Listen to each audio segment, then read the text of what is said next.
day 3 to throw out this question, but I'll serve it up anyway and see if you have anything. There usually emerges both in the spring and then in the fall, 1 or 2, 3 players that nobody knows about, or at least the general fan base, but they turn out to be kind of workout or camp wonders. Maybe a 3-star who pops and makes a name for himself doing something spectacular once or twice on either side of the ball. Anything like that yet? Well, yeah, I've got a few for you. No 3 stars, all 5 stars. But, well, let's start with J.K. Dobbins, who everybody knows. Outstanding as a freshman in 2017. Last year, way below average for an Ohio State starting running back. Averaged like 4.6 yards per carry, which hasn't been done for a leading rusher since like 2004 with Lydell Ross. And interestingly, what J.K. Dobbins has done, when you get to be a 3-year starter or you're a junior at Ohio State, your reps in practice get cut because they don't want to overwork you. Urban Meyer has what he called the 2,000 rep club. Once you hit those 2,000 reps, there's no reason to give you 60 in a practice. And Ryan Day has continued that. They would have sort of included JK in that this year, but he asked them to treat him like a freshman because that's what he wants to get back to his freshman form. And they've gone back and looked at everything that he did last year that wasn't like it was as a freshman. And he didn't work as hard. He was worried about more things than just running the ball. He was worried about other people's jobs. He was, because he was splitting carries, he was looking to make the most out of every carry. He was looking to hit a home run. And that's when I was talking to him, I'm like, so it's like a home run hitter. When you're swinging for the fences, you pop them up. And he's like, exactly. That's what was happening with him last year. And that's why he had, I think, 0 40-yard runs after having 5 or 6 or 7 as a freshman. So that's one guy. He is looking good. Garrett Wilson, a freshman wide receiver out of Texas. I think we may have talked about him before. He's a natural. He had a great catch on the sideline, deep sideline today, just blanketed in coverage and went up and high pointed it, got a foot down right on the sideline in front of, it's Student Appreciation Day today. And there's a bunch of high school teams there and right in front of the crowd. And of course you've got onlookers who are oohing and eyeing. So he's done really well. He's a guy who I was talking to somebody else today. It was, those trains that run on magnets and they're just really smooth looking. He looks like he's maglev. That's when he moves, when he catches it, when he turns it upfield on screens. He's a guy that just expect him to do something this year. He's just a freshman, and a lot of times these freshmen burst out immediately in the spring and then they hit a wall. Austin Mack did it 3 years ago. J.K. Dobbins a little bit as in 2017, but he's a guy. Another guy is redshirt freshman Jalen Gill, an H-back for the Buckeyes. That's a slot receiver type who can carry the ball. He was running jet sweeps, basically a young Paris Campbell, but more advanced. So he'll be the number 2, mainly H-back behind KJ Hill this year. And as we saw last year, if you're the number 2 H-back at Ohio State, you're going to get 50, 60, 70 touches. So he's a guy, he's fast. He's getting stronger, 6'1", about 200 pounds, 195, who's natural like Garrett Wilson, where he can make people miss. He's more refined than Paris Campbell was by a couple of years. And because he played receiver in high school and running back. And he's got a better teacher, I would say, than maybe the receivers in the past have at Ohio State with Brian Hartline now.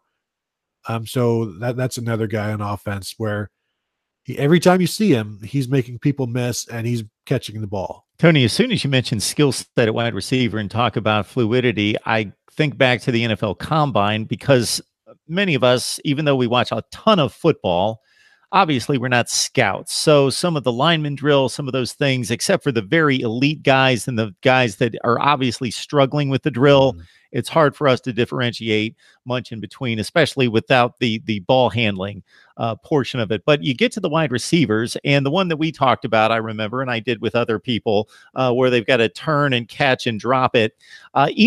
We're talking about guys that were all successful in college that are getting their shot at the NFL.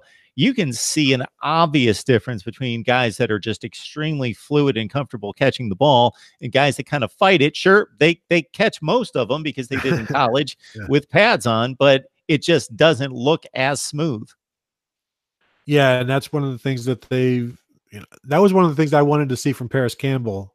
That was his big thing was his hands didn't get a lot of deep balls, and so people wanted to see that. And he ran through that gauntlet and was natural and fine. And Terry McLaurin and Johnny Dixon, all of those guys, they were going to put up big numbers this year or last year, regardless. But they were all much better receivers than the year before and the year before that. And Terry McLaurin, who was a late add to the Senior Bowl, was one of the top 2 receivers at the Senior Bowl with Deebo Samuel, and then ran at a 4.35 at the combine. Everybody loves him. Teams love his what he does off, just him off the field, the leadership aspect, the intangibles, and what I was talking with somebody else about this. We could see him maybe being overdrafted and then fans being disappointed because he should probably be, a second or third rounder and have less of an expectation. And if he just puts up 600-700 yards in the first year or second year, that should be right about where he is, because he's not AJ Green, he's not Julio Jones or anything like that. He's just a really solid guy who gives you everything on special teams he can. And he blocks, and he's performed so well that he may get overdrafted and disappoint some fans, or there may be too much pressure on him. Like you think of like Ted Ginn, who was the number 8 or number 9 pick for the Dolphins and didn't turn out well for them, but here he is, still playing 13 years later or something like that, where maybe he shouldn't have been a top 10 pick, but if you did draft him and you still had him on your team, you'd be pretty happy about that. So Terry McLaurin's a guy who does everything you want him to do. I don't know if he's going to be like an 1,100-yard guy ever, but I'll take him on my team for sure. Ted Ginn seemed to be cut from the same cloth as Joey Galloway, who was still playing like 13 or 14 years later and still seemed to be the fastest guy in the field, despite the age. And with Ginn, he just looks different than everybody else when he strides with the football or without the football. Just looks like one of my player. my most disappointing things in sports is that we never got to see him run the 40 at the combine, because he did get hurt in the national championship game. And that was one of the things, as soon as he arrived as a freshman, even watching him in high school at Glenville, like, let's put a clock on this guy and see how fast he really is, because he seems like he is as fast a player as you've ever seen. And then, we never got that. And I thought what you were going to say, Tony, is what a lot of Buckeye fans would say. I'm disappointed that we didn't get to see him play the rest of the national championship game. They had a lot of their eggs in the Ted Ginn basket, and that went out the window. But he wasn't going to play safety for them, and that's where they also had some issues that year as well. Yes, they did. Covering in space was difficult against the Florida Gators. If you talk to my son now, they're not going to replace Devin Smith and DeVere Posey and Dane Sonsenbacher and Michael Thomas, of course, those guys that he kind of grew up with. Mm-hmm. And regardless of the yardage and the point totals and the 50 touchdown passes, he just doesn't think these guys compare.